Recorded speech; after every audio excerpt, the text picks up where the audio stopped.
Hey guys, and welcome to a brand spanking new episode of the Fathergamer Podcast. This episode was recorded on the very first day of E3, after the press conferences. Sean and Aaron and I found a little spot deep in the middle of E3's LA Convention Center and recorded after hours this show.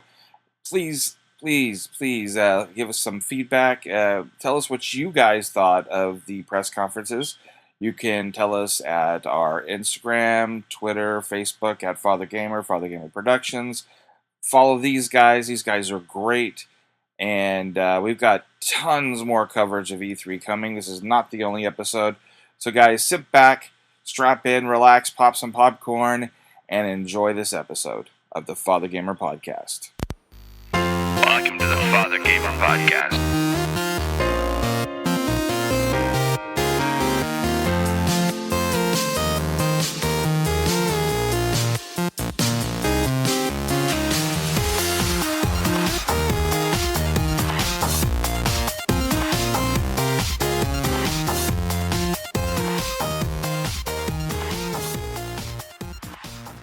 Okay, so we're here at E3 2017, and I'm here with Aaron. Say hi, Aaron. Hello. And I'm here with Sean. Hello. Sean's very first time, kind of, because we were recording earlier and it didn't record, but still, Yes. Very first time being on the show. We're going to talk about all the fun, good, amazing, and maybe not amazing things at E3 this year. Let's start off with the press conferences. Yes. So we had EA. Aaron actually went to EA. Yeah. There's one thing I do remember when you were telling me about EA is you were right by the teleprompter, Oh yeah. and being your first press conference ever, that's probably a terrible thing. You were reading the teleprompter the entire time, right? Yeah, it was funny. So I just read the teleprompter and not really listen or read ahead. Yeah, that's unless it was like a funny speaker or something like that. that I skipping ahead just for a second. When the Xbox presentation was going on, they got to the Xbox Originals backwards compatibility thing, and I was reading the teleprompter when it was going up. Yeah. And I cheered before he said it. Like, I'm pretty sure if you go back, you could hear me going, whoop! Like, You were that guy. yeah, I'm that guy. So, but overall, the games they showed this year were the FIFAs, the Maddens, the Maddens. The Maddens. Oh god, that would be terrifying. They showed Battlefield the next Battlefront DLC. 2. Battlefield DLC. And then the Battlefield 2, which you've played. I didn't play Battlefield 2. Okay, you did actually. not play Battlefield 2. I don't know why. Matt did. Matt did, yeah. And he liked it. So, but we can't speak for Matt. What did you think, Sean?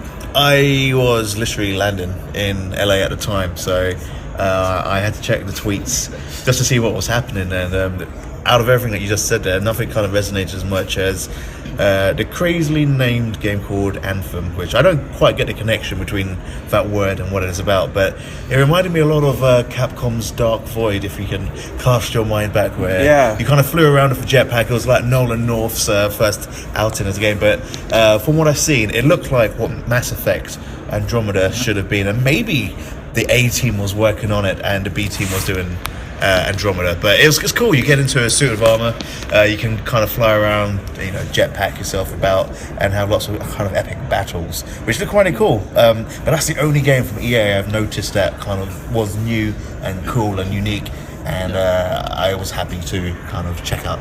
Yeah, I Anthem is probably one of the games it's definitely on my list. Like, I do like Destiny, which we'll get into a little bit later.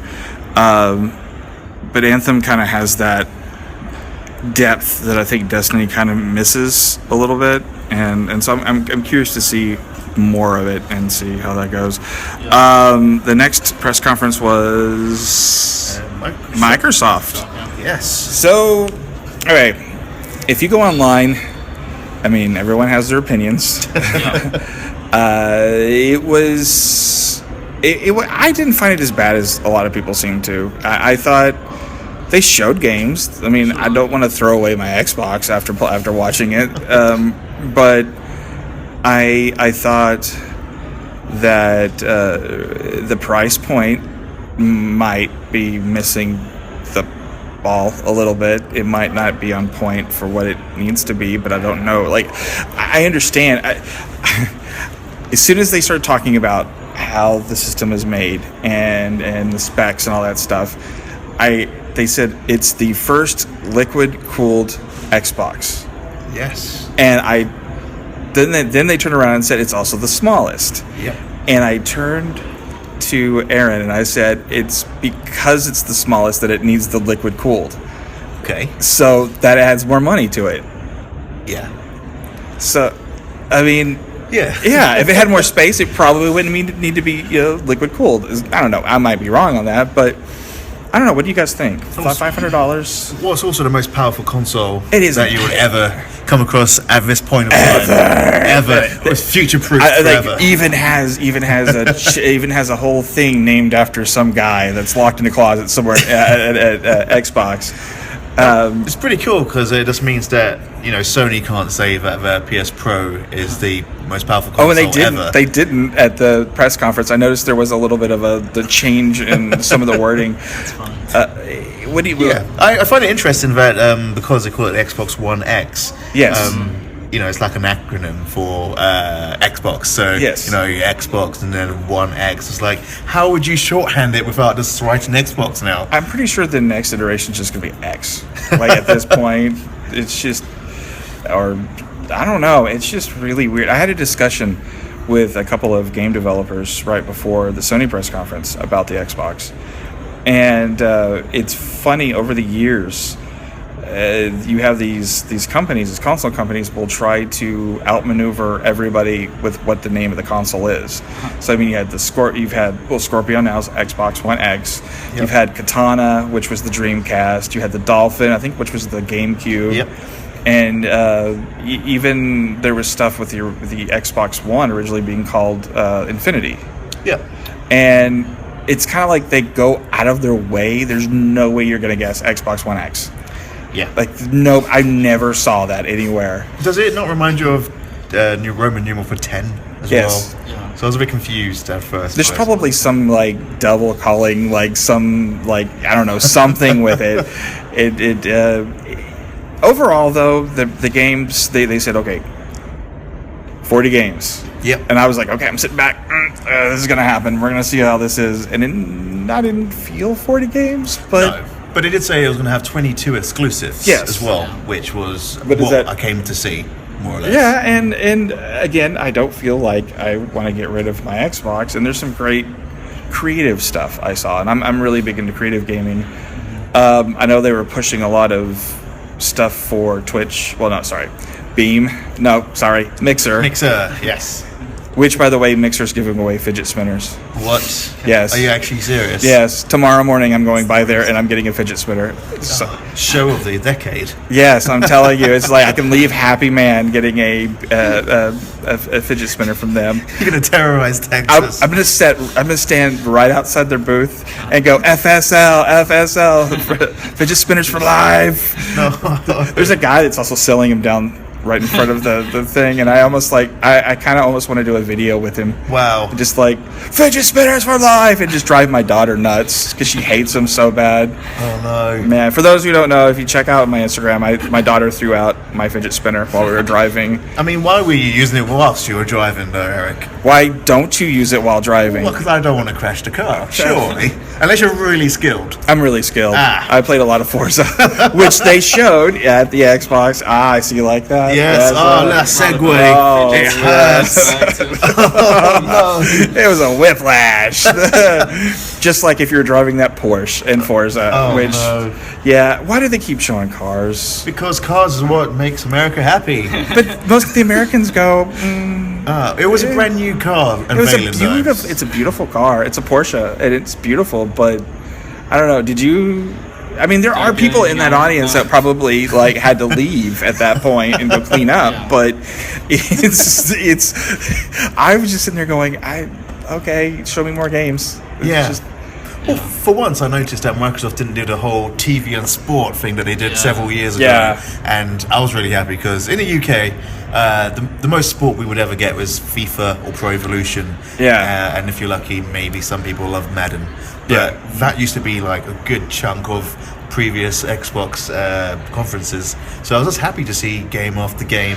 And I don't use my Xbox One. I always go to E3 just wanting to see what would make me play my Xbox One. And I was really happy to see games that I would actually dust off my most expensive paperweight to play this year. I mostly play 360 games. Oh, really? It's mostly my 360. I was, you know how you have the dash and you can actually put the games that you play. I was looking at it the other day, and everyone except for a couple that I've done for reviews are Xbox 360 games. Nice. And so them announcing Xbox One originals, where he called them OG, which actually hurt on a personal level. I don't understand why it hurt. But I'm glad Xbox originals are coming. I don't know how it's going to work. Yeah. I'm still curious because most people do not have those discs, and the 360 marketplace on the Xbox One is horrible. Yes. Like, it is, you can't see the prices until you click on them, because it's still, I'm pretty sure it's still connected to the original 360 service. And I don't know if I told you guys about where I got some points, some Microsoft points, and I went to go use it to buy on a recent sale for 360 games on my Xbox One, and it wouldn't let me buy them. So I went to the website, to Xbox.com, wouldn't let me buy them there. I could only buy the game through an original 360, so I had to go over to my daughter's house and download the games there to my account. Wow. And that's just... yeah, that's effort, but then that's Microsoft that's being convoluted. Yeah. They haven't kind of thought in the future how it's going to tie together. Hopefully they integrate a lot of their stores now. But like you were saying earlier, I don't know how I'm going to purchase original Xbox games because I have some of the discs. But if they were to make you charge it, how much would you pay for a game like Crimson Sky or the original Halo? Crimson Sky, maybe $10. Okay. Maybe. Because I can pick that up secondhand real cheap. Yeah, you can pick it up for like $2 or $3. But I'm going to try and make money off this. Get your Crimson Skies and fidget spinners right here. But I'm actually, to be honest with you, it's just I want to play Shenmue 2. Oh, yes. Yeah. In English on Yes. the Xbox. I was hoping someone else would remember that. Shenmue 2 and Jet Set Radio Future. Oh, yeah. I can play those on my Xbox. That's the two things I was just like, that's why I whooped. Like, that was the entire reason I was thinking. He just heard in the crowd, Shenmue 2! Shenmue 2! Confirmed! That's actually amazing. So, and then while we were watching, actually right before the show started, Aaron and I had a really amazing experience with a particular developer. Oh, yeah. You want to do us? I forget his name, though. This is bad. What? It's Ono. Yoshinori Ono. Yes, producer of Street Fighter 4. Yeah, and all the Street Fighters. Yeah, and then Katsuhiro. From Tekken. Yeah. And Harada. Yes, and you're right. I'm terrible at saying it, but yes, you're right. I love Tekken. I kind of felt bad afterwards because I completely ignored him because it was like, it's Street Fighter guy. But it was so funny watching because we didn't recognize him at first, and he just kept holding up the little Blanca like. Oh, he had the Blanca toy with him. Yeah, and he has that everywhere. Yeah, that's awesome. And so he kept holding that up, and people were taking pictures with him, and I was like, "Who is that?" and we were kind of looking at our phone, and we're all googling. Oh man! Rapidly. And then we figured out who it was, and I was like, "All right, I'm doing it." We might have gotten the picture before. I'm not quite sure, to be honest with you, because we did because that's my thing now. Is like I've had so many opportunities at E3s to get great pictures, and I'm like, I don't really know who that is. And this year I've said I'm just doing it. Do it. Like I'm pretty sure there's some people that just work here that I've gotten pictures with, but who knows? They might become somebody big in the industry. If you want to see something amazing with Ono-san, let's call him. He released a video a couple of days ago, just during the day of Xbox, of him doing impressions of Street Fighter character moves. I saw that. Amazing. Yeah, the Chun-Li was probably my favorite. Could you imagine him as your boss? Yes, and then releasing a video. You also found out something interesting about him. I didn't. Oh yeah, that he's like ex-minister of state of defense in Japan. Wait, what? Yes. Really? That's like Yes. his Wikipedia. It's just like that, and then it's like also produced Street Fighter and. He's the coolest. Yeah, he's dude. You gotta love our people over there. They're amazing. They're just so awesome. So the press conference we saw the last night. Yeah. It was one of the games that I don't know, both Aaron and I were just like, just something about that Blade Runner, but kind of 16-bit, but not 16-bit, and Yeah, it's a cool combination. beautiful looking. It reminded me of Flashback, the original kind of Mega Drive game. Yeah. Just the 2D art style. But, is it an indie game? Do you know? Or was it part of the Xbox? But from what I'm understanding, the DNA of the game, it sounds like it has to be an indie game. Okay. But, It's a great example of indies having, top tier stuff. When you see it, it's like amazing. Like, indies shouldn't be overlooked anymore when they're producing such classic stuff like that, which is really cool. I've gotten to where, granted, I'm a little biased, but I've gotten a little where I have to use indie games as a palate cleanser now. Yeah. Like you go and play Witcher, and it's like I'll play 2 or 3 indie games, and then I'll go play something else, and that's really cool. So let's move on to what was the Bethesda, which, by the way, none of us remember that night. So for good reasons. Again, check the Instagram on that one. That was a great night. That I think was the best party that I've ever been to at E3, and I feel bad even talking about it. That's the thing, and because every time I talk to someone, the green monster of jealousy, you just see it on their face, and I don't blame them. But it was a great night, and they showed some great stuff. Yeah. You actually got to play Wolfenstein today. Oh yeah, Wolfenstein 2. Yeah. What did you think? I liked it. It was same punchy shooting gameplay. It was kind of a brief demo, and you only get one gun, so it wasn't. I didn't see anything new, but it was. You said that you were in a wheelchair though. Yeah, that was like a fun element for that instance. Yeah, you're playing in a wheelchair, and you roll down the stairs and stuff like that. It's kind of interesting. That sounds great, actually. Yeah, they showed a couple of bits of VT when we were at the show, and I was like, how much of this wheelchair play is going to be in it? Because it looks like it was the sort of the game where you're coming out of, I guess, a coma. And a lot of humor came across in that trailer, so I was just wondering, is the wheelchair there for comic relief, or is it there as a mechanic? The grenade thing in that trailer, the whole grenade gimmick thing was great, and I love the new characters that they're showing off. There's some. I will say though, that opening scene from the trailer where they have the Main Street USA, and there's Nazi propaganda everywhere, and there's Klan members walking around, and man, I was just like, I gotta go kill some things. That was my first thought, which is great, especially since we get to kill tons of Nazis this year apparently in multiple games. Yeah, there's nothing better. We had to go back just to killing Nazis or Nazis. So what else did we see? Fear Within. Yeah, the Fear Within 2, Evil Within. Evil Within. Well, that too. But yes. I think we were standing right next to each other the whole time during the trailer. Yeah. They were like, it's this. I don't know what this is. It was very Death Stranding at first, and then it really is very Death Stranding, and they really hate milk.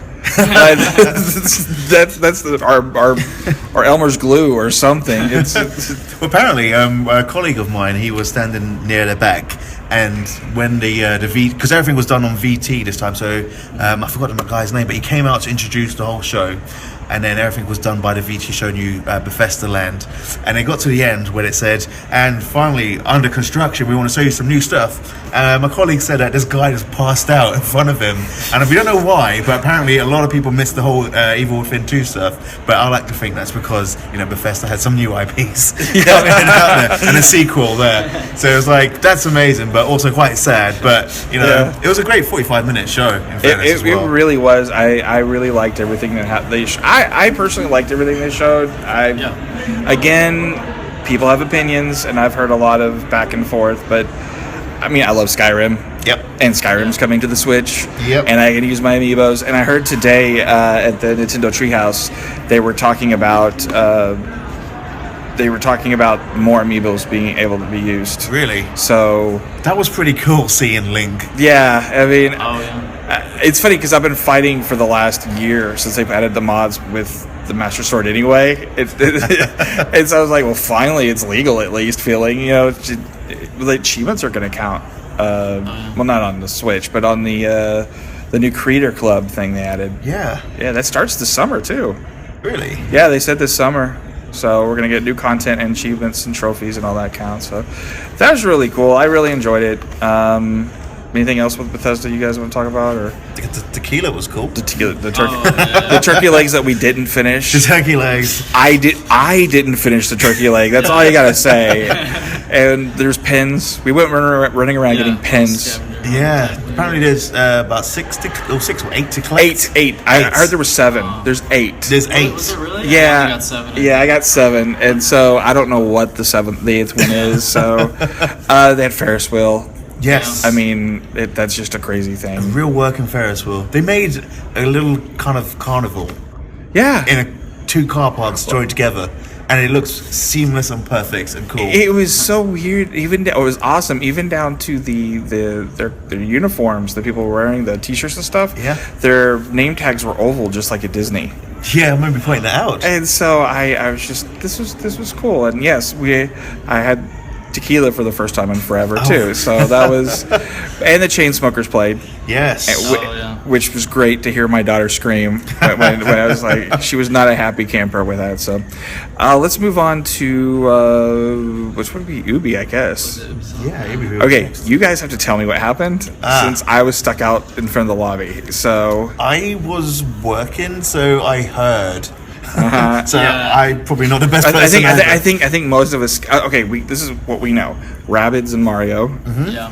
Which I had the greatest experience with that. I got to meet Miyamoto backstage, front stage in the lobby, and Assassin's Creed, which we didn't talk about for Microsoft, but which they showed there. But Assassin's looks really good. Yeah. I'm a fan of the series. It really seems to be one of those divisive series, though, where people are like, they hate it or love it kind of thing. And I like the RPG stuff. Yeah. They kind of actually almost had a Breath of the Wild feel. Like, Yeah, that's what I was thinking, actually. The item management and stuff. I like that. I don't know. What did you think? I mean, I haven't really played an Assassin's Creed since the 3rd one because I've heard every Assassin's Creed since then has been a bit hit and miss. So I'm waiting for the great one to come out. This might be it. This looks good. I was also a big fan of the whole Desmond stuff that happened in the current time, and since he passed, I was like, it's going to only be about the ancestors now, isn't it? It's not going to be time to the end of the world as much. There is, but I don't know why I sound like Kermit just then. There is, but it's very. It is kind of each time you don't really get to know that person very well. Yeah. I don't know if you've played many of the newer ones, Aaron. Yeah. But it's just kind of like guy who works at Abstergo. Mm-hmm. Really? Is kind of what it is. But what's the pirate one? I always forget the name of it. Black Flag. Black Flag. I always want to call it High Tide for some reason. That one was the best Assassin's Creed game that wasn't an Assassin's Creed game. Like really? it was one, but from what I understand, the game that they're making, the pirate game that they showed, is pretty much all of the stuff from that game. It was called Skull and Bones? Yeah, I believe so. It was from what I saw. We'll cover it a little bit later probably when I get home and I can kind of digest everything. Assassins and Rabbids are definitely the 2 biggest things that came out of there. And one more thing, Beyond Good and Evil. Yeah. Oh, Truly. didn't you? And there was also Ron Perlman confirmed for Far Cry 5. Oh, really? Oh, yeah, they did show Far Cry 5, but yeah. And I mean, I think they have a decent showing this year. Yeah, it's going to have co-op as well, so that's what I'm. Oh, really? Yeah. Okay, that was 3. Wait, yeah. What is this one? I'm kind of lost how many there are now. What, Far Cry's? This is 4? This is 4, right? This is 5. Okay, 4 had co-op that you could drop in. And the 3rd one as well. Okay. I think Primal was the only one that didn't have it. I think I actually have that's the only trophy I have is like something with co-op in 3, I think, or 4. I don't remember. Anyway, next we have Sony. Yes. Sony, which was good. I thought it was good. They did what they needed to do for the most part. It wasn't. I mean, it wasn't like last year. Yeah. Last year it was boom, boom, boom. Like Kojima comes on stage and all that kind of stuff. But this was very theatrical. Yeah, but minus the live bands this time. That was sad. Yeah. Or the throat singing. We didn't get any throat singing this year. Yeah. So it was okay. I liked what they showed. I liked the new Uncharted looks good. I'm anything Uncharted. I've even picked up the mobile games and whatever. But we got to see more God of War, which looks great, and we're getting more Horizon. Yes. Which I could play that game forever. So that's fine. I mean, it's DLC. I'm assuming they've never really said yet, have they? Apparently, it's going to be standalone DLC. So think like what's it called? Was it First Light, which Infamous DLC? Yeah. So kind of you don't need to have the original. I wonder if they're going to have a physical disc. Oh, that would be cool. It depends how big the DLC is, but. Oh, speaking of the physical disc, just for a second, I looked online right after they announced Wolfenstein, and there's a collector's edition for $99 American dollars, just American dollars, 99 US, for a collector's edition that has like the old G.I. Joes, like the figurines. It's got the cloth clothing and all that kind of stuff for So anyway,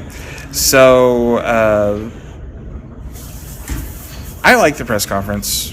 I thought it was great. Not great. I thought it was fine. Yeah, I was more interested in some of the newer stuff. So seeing that new Monster Hunter. Monster Hunter, like I lost it. I have to. the poor. I got the luck of sitting around pretty much the entire Naughty Dog team. Really. And it was great. They were giving high fives after the trailer for their game for Uncharted, and. The Monster Hunter thing came on, and I started like kind of fanboying a little bit, and I was kind of like, and I looked over, and all of them were doing it too. Really? Yeah. So, the thing that's always got me about Monster Hunter, I like Monster Hunter. I've gotten several iterations of it, but I get bored, and I think one of the reasons is the fidelity. Okay. Like, they're never really that pretty. No. And I know that's bad as a gamer. I should be like, play the game, accept the game, Yeah.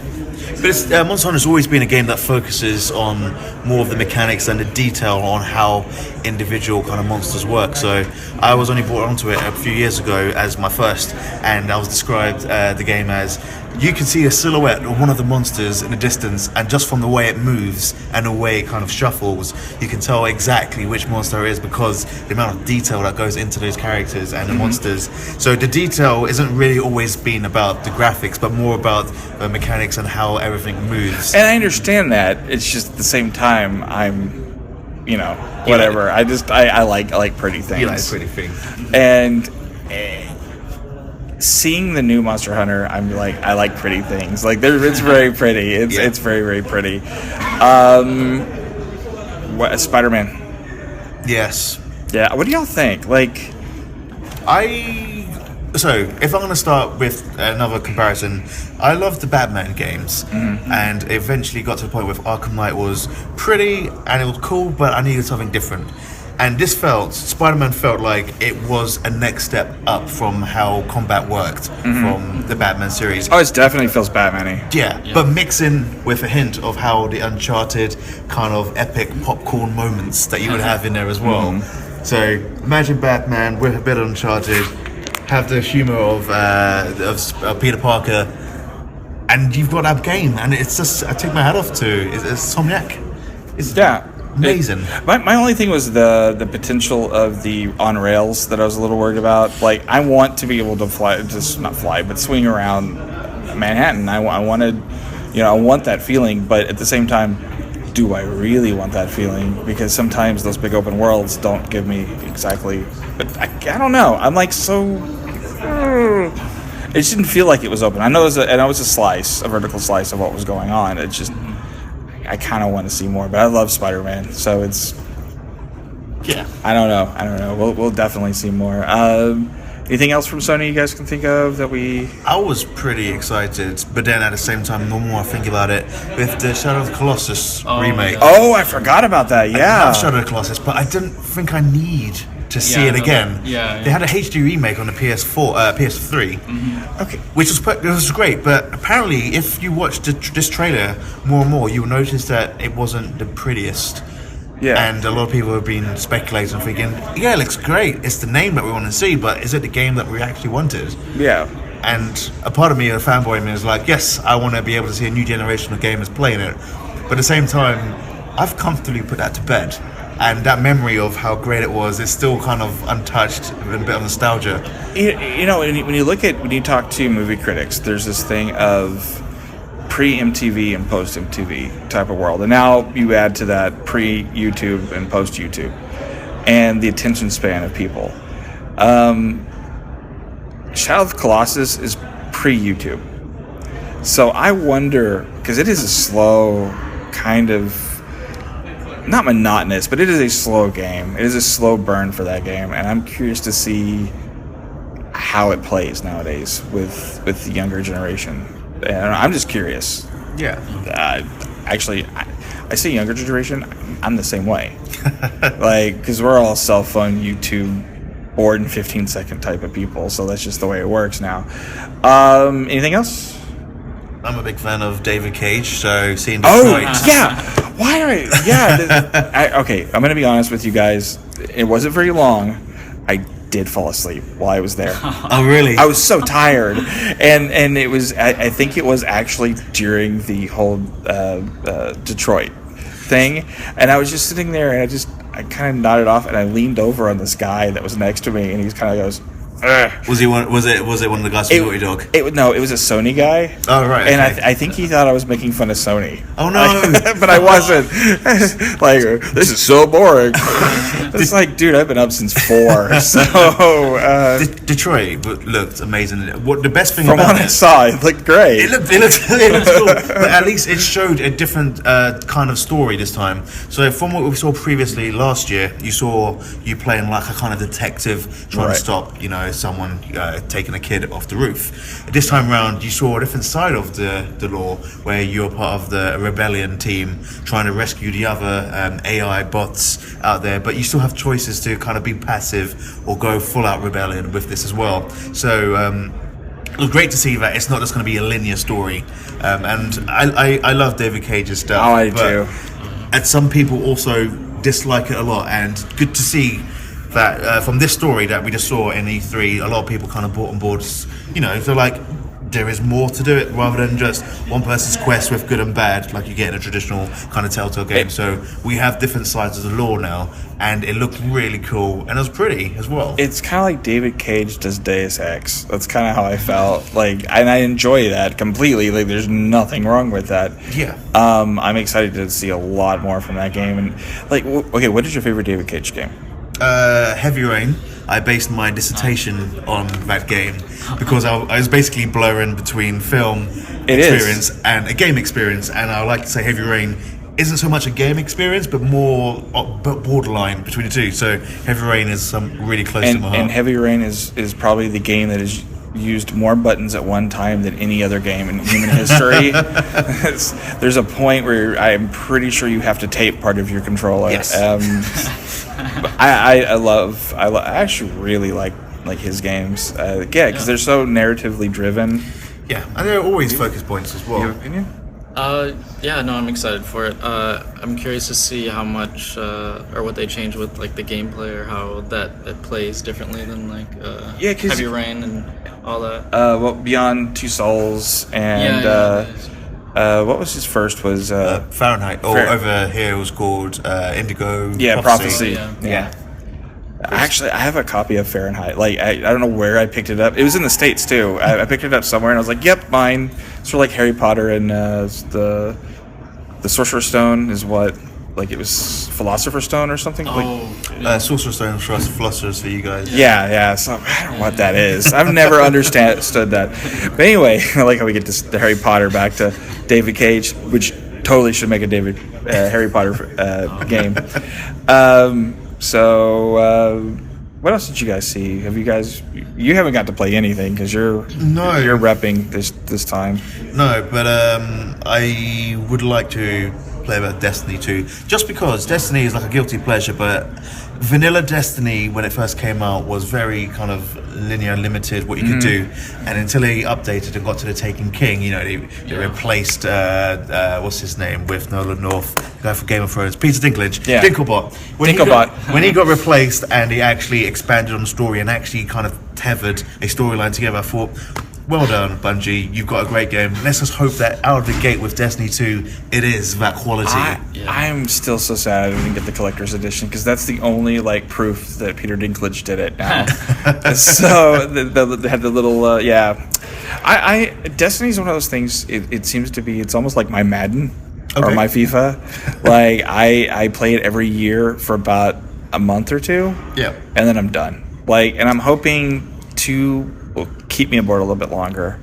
Yeah, I'm same as you. There's not enough in it for me to stay with it. I've got to get in there, get the new content, play the raid, and then I'm done. That's usually what it is. And it's once or twice a year, which is not terrible, but I would like more. I would like a lot more. We played. Aaron and I just played Call of Duty before we started recording. Call of Duty World War II, so that's not hard to remember. I liked it. To me, it feels like Call of Duty and Battlefield kind of had a baby, and I like that. Is it a beautiful baby? It is. So far, I mean, we're pretty. It doesn't come out till November, I think. So I mean, there's a lot more to it. But the things I liked in campaign, it looks. This is one of those words that we use a lot in the industry. It's very visceral, very violent. Legs are blowing off. I like where you shoot people. That's not the first time bodies stay after death, but I noticed every time you'd kill somebody, you'd go back to that area and he's slumped over. And it just you might need to have therapy after a long session of this because it's pretty rough. Okay, keep going. Apparently there's tanks now in multiplayer. We didn't get to. Yeah, we didn't play any tanks. Like a specialty.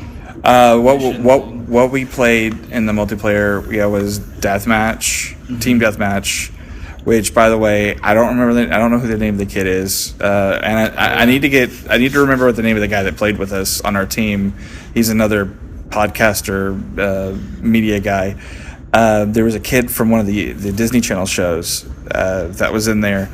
And I think each of us had this secret love every time we killed him. It was just nothing against the guy, but in the game, it was really funny to hear. I ran around a corner and shot him in the face with an incendiary shotgun. Yep. And I could hear him off in the distance, oh man! And there was a joy to it. But that's getting back to that is I like the what do they call them? The classes. There's different classes, which at first I looked over at Aaron when they announced it. I was like, Battlefield, please have a medic, because that's my favorite thing in Battlefield. And no, there's no medic, which if there was, our team would have never died. That's all I have to say. But I tried out the whatever that class is with the shotgun, incendiary rounds and shotgun. I really like that. I got some amazing kills, I thought. And you played it too, right? What? Whatever that, the shotgun, hell shotgun guy, pretty much. The same division, It felt OP a little bit though. A little OP. I took out an entire nest of guys. Really? Yeah. And they're kind of have that blade thing of when a vampire gets killed, it turns into the flames, kind of thing. Oh, nice. But they're people, and you just gotta go, oh god, that's terrible. That's horrific. That's awesome, but it's horrific. No legs coming off though with the multiplayer, so only in the single player. So darn. We played King of the Hill as well. essentially is what it was. And I really liked that.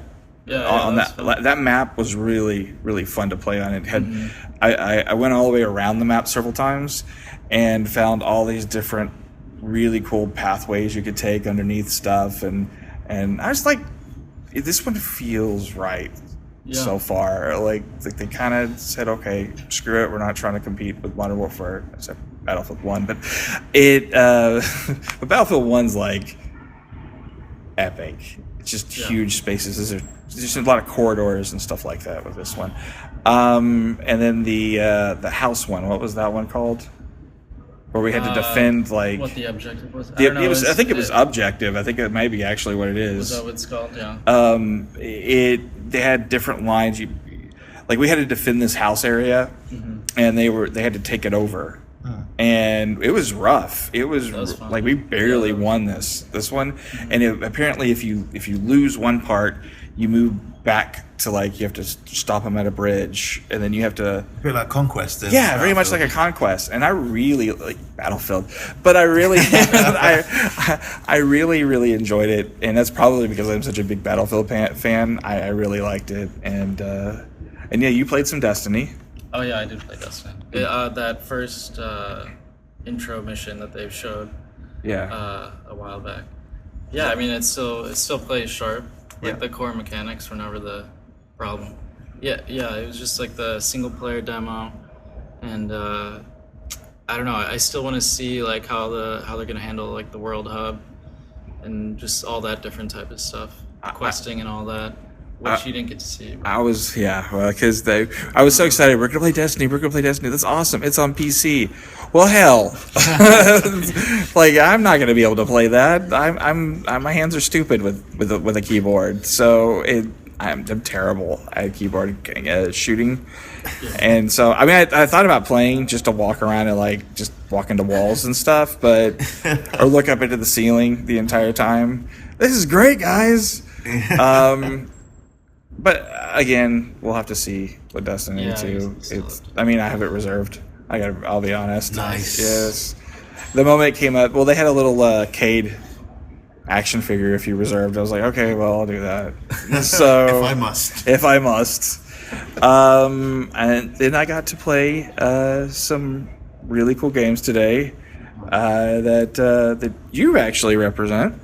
Yes. I think you played 2 Rebellion titles today. One of which actually was in a sizzle reel for Microsoft conference. Yes, it was. So that was Strength Brigade. Yes. Which is it's a 4-player 1930s hoard 'em up with puzzles in there as well. I really enjoyed it. Really? Yeah, I liked it. I played with a really cool cat too. Like we were just running around because they were trying the 4-player, and it was okay. We didn't get to play very long because they left, so they got us into a different one, just 2, and I really enjoyed it, and I like it. I really like it. Which character did you go with? It was a woman. Okay, so there's 2 women. One does the AOE fire attack, and the other one kind of pulls enemies towards you, and then the fire sets them attack. Fire. Okay, the yes. fire attack. Oh, I really like the different classes. I like the style, actually. In the interview that will come after this, I really liked the voice. I mean, like the narrator. The narrator, yeah. Like he was so great. He there's a certain amount of humor to the game that I think will set it apart. If I were to, people are asking me, it kind of reminds me of the Uncharted multiplayer. That's the best way I could describe it to people, and that's not a bad thing. That's a great thing.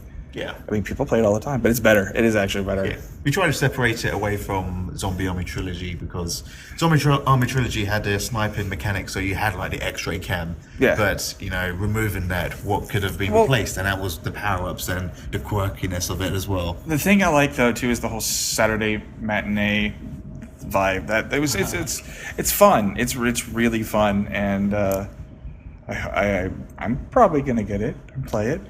So I like it. Cool. Yeah.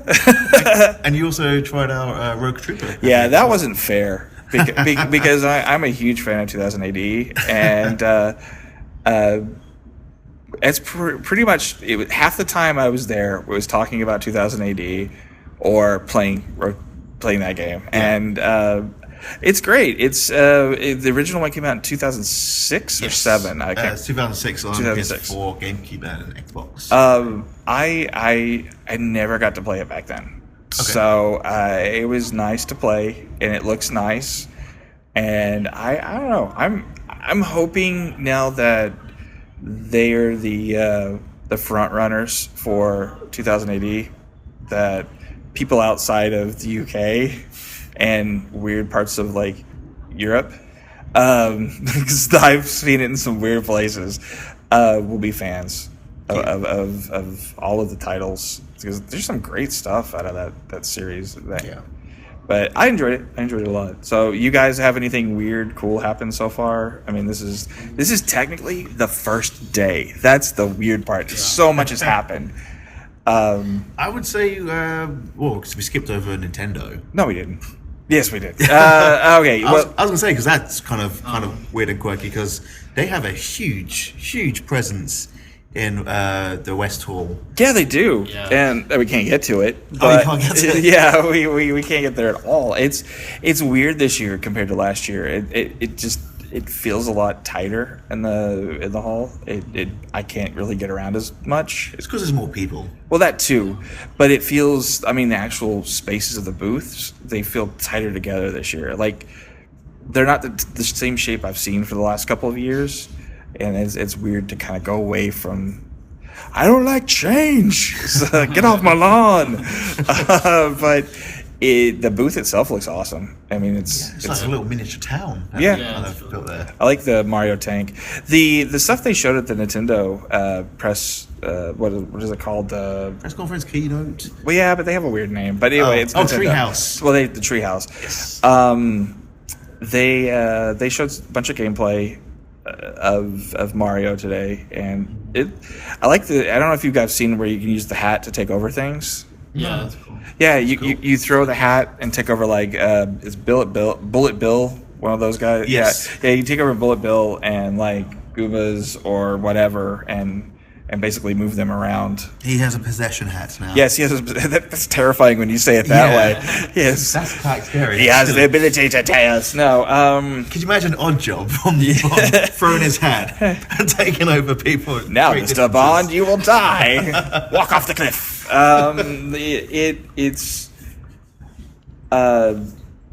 That's awesome with James Bond reference. That's all I'm going to think of now. Can't be unseen. He's going to have a hat, just Luigi's head right off.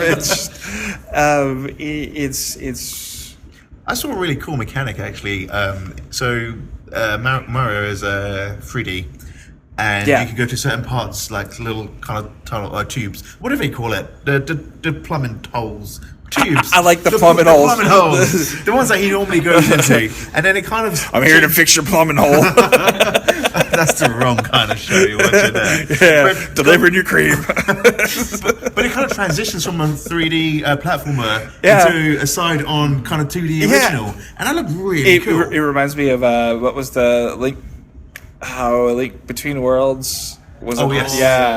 Yeah, it's a really cool... They had it going up some kind of spiral building, and Mario was going up 2D up the building, and I was just, that is great. That is cool. That is really cool. And of course I'm gonna get it when it comes out. I mean, it's just Mario. You just do. I mean, you're a terrible gamer if you don't. Miyamoto says so. But of course, the thing that I've heard for years and years about Nintendo is, it's not, I don't care about the press conferences unless they announce Metroid 4. They announced Metroid 4. Yes. Granted, it was a logo, but they announced it. But it's in development. Yes, that means it's happening. Yes. Hopefully. They announced Metroid 4 with a pretty logo, and then they showed Metroid Samus Returns, which is a remake of Metroid 2. It's coming to the 3DS. Cool. And it looks pretty. I mean, 3DS, it looks really pretty. God, I'm a snob. I'm sorry, but it looks really good. Actually, I I was like, okay, you announced 2 Metroids. Why didn't they win? I mean, Yeah. to me, I love Metroid. I don't know, have you played a lot of Prime? Did you? I played the very first one that came out on the GameCube. Is that Prime? Mm-hmm. Yeah, so I thought it was the first-person shooter I played on the GameCube, and I was blown away by it. But that's the last time I also played Metroid as well. I wonder. I kind of wonder, is Metroid mostly an American thing? Like, I said American too. Well, over in the UK, we have this thing about Nintendo. If they will always sell games as long as it's part of the Nintendo Holy Trinity, which would be Metroid, Zelda, and Mario. And, we haven't had Metroid in ages, so it's kind of fallen off a bit. People are starting to forget about it and just know that Samus is just a Super Smash Bros. Character now. That's true. That is true. And an amiibo figure. Which, by the way, they announced like a million. There's Metroid ones, which, of course, I'm going to get those now. Because I said I'm only collecting Metroid and Zelda. I made a terrible decision. Because every quarter, there's a new, 3 or 4 Zelda ones now. They announced more. But you like pretty things. I do like... I like As we discovered. I like pretty things, thank you.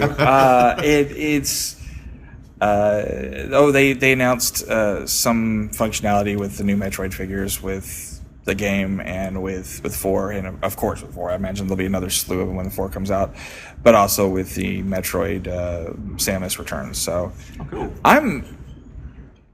Nintendo does Nintendo. Nintendo does Nintendo. Yeah, you can't. I had a recent bump, but I ran into Miyamoto, and I won't get into it, but yeah, we hung out, that kind of thing.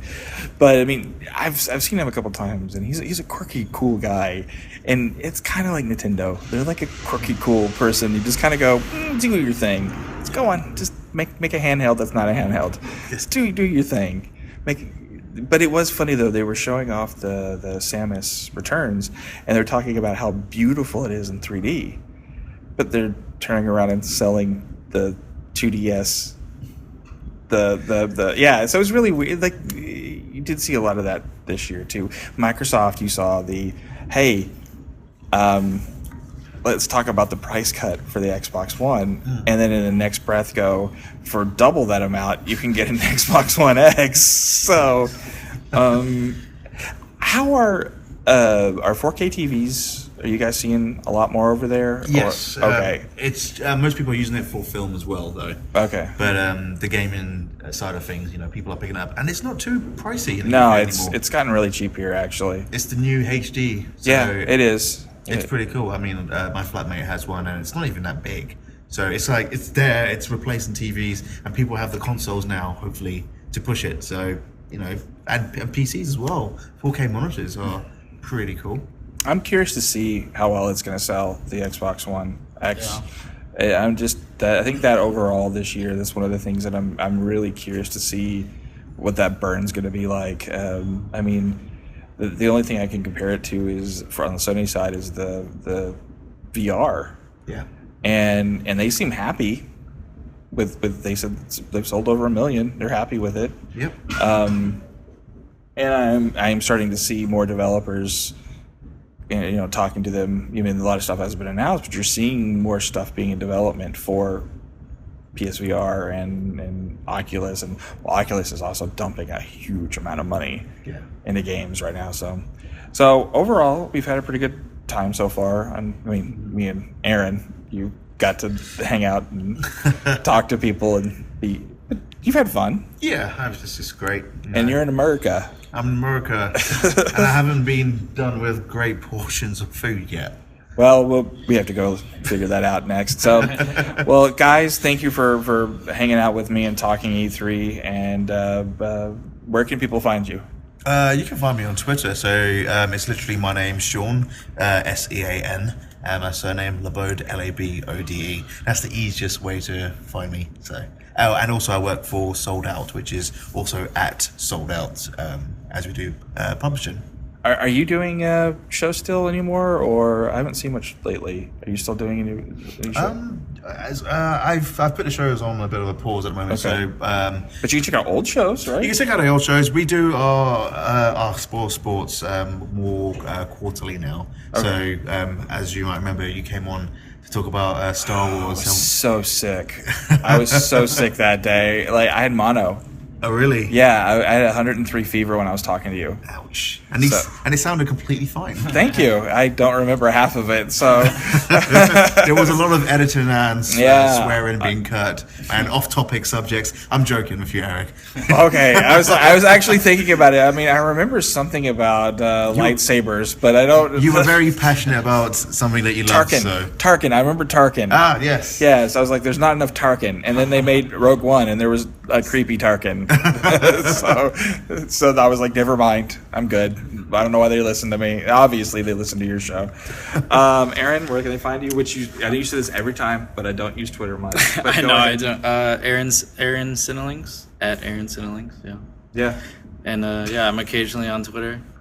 Oh. And I retweet stuff sometimes. And you do write a lot of stuff at Cinelinks. Yeah. One thing that we've got to continue is we've started talking about Twin Peaks. Oh yeah, I gotta watch episode 6. Is that out now? That's out, yeah. Oh. Sunday, yeah. So I don't know if you watched Twin Peaks or not. I really, really do, but I've never watched the original. And apparently, you can't jump into the current one because you'll miss a lot. Really of hard, but at the same time, yeah. it's. Don't worry, I'll watch it. Okay. I'll catch up. We're not talking about it now, so you're good. But